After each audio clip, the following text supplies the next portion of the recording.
everybody, Bill Angelos here for another tutorial. This one is on picking your web host. In order to have a website, you have to have a host. A host is somewhere where it's going to be housed. It's going to be a server farm somewhere. And there's a lot of companies out there. And there's really only three things that you're shopping for when you're looking for a host. Three main things, that is. That's speed, price, and reliability.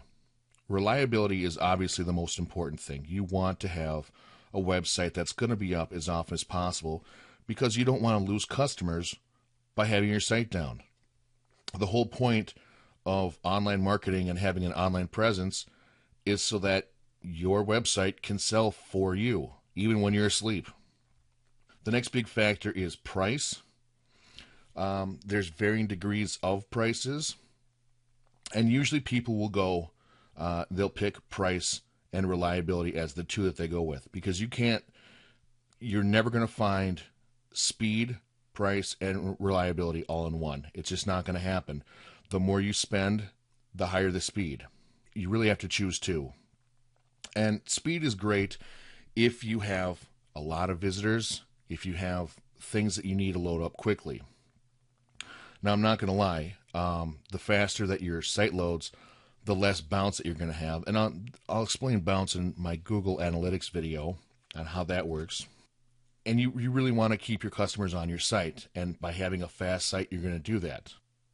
So the web hosts I'm covering here are all really quality web hosts. I'm not going to recommend any that are garbage.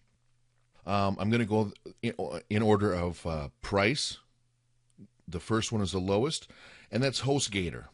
And they start at just under about $4 a month.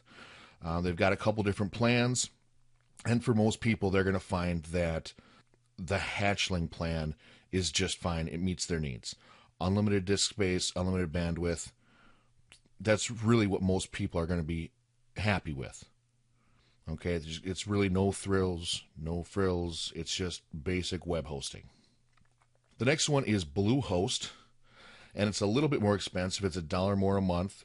They also have a $20 package for the Pro where it says it's 5 times the server performance.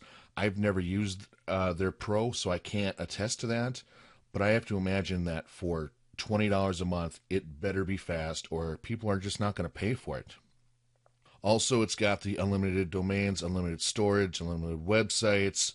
It's got all this extras. It's a little bit more than HostGator, and this is again BlueHost. The next one is probably the most well-known of the bunch. It's GoDaddy, and they've got several packages as well. One of the things that they're known for is just offering everything. So most people will probably feel most comfortable giving them the money just because they're the most well-known and they offer so many other services. And again, they're the same price as the BlueHost. And I don't know that they're any faster, really. Now, while we're on the subject of speed, we have a case study that my friend Jason did on speed. And this is when we were using GoDaddy. When we were using GoDaddy, we were getting, this is 8 seconds to load a website here. Okay? And we were on their middle package. We found it awfully ridiculous that it would take 8 seconds to load a website. And again, down here we're down at the 5-second range. 5 seconds is just too long. And Google was just not crawling our pages at all. Now, we moved to the last host that I'm going to talk about today. And as soon as we did that, our load times dropped to about 1/3 of a second here, and then it leveled off at about 1/2 a second.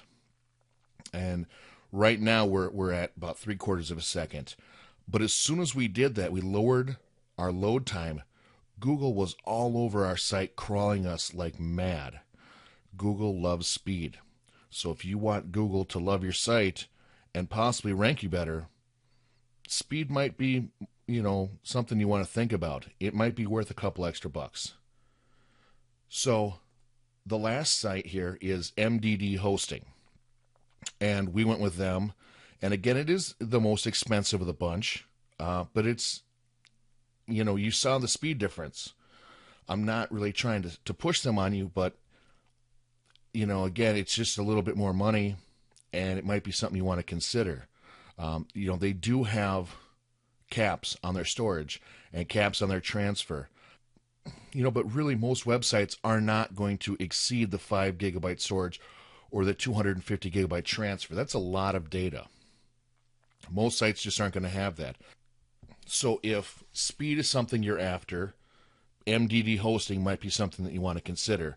If speed is not necessarily important, again, you've got HostGator, BlueHost, GoDaddy, all which are priced at lower levels and will offer you different levels of speed.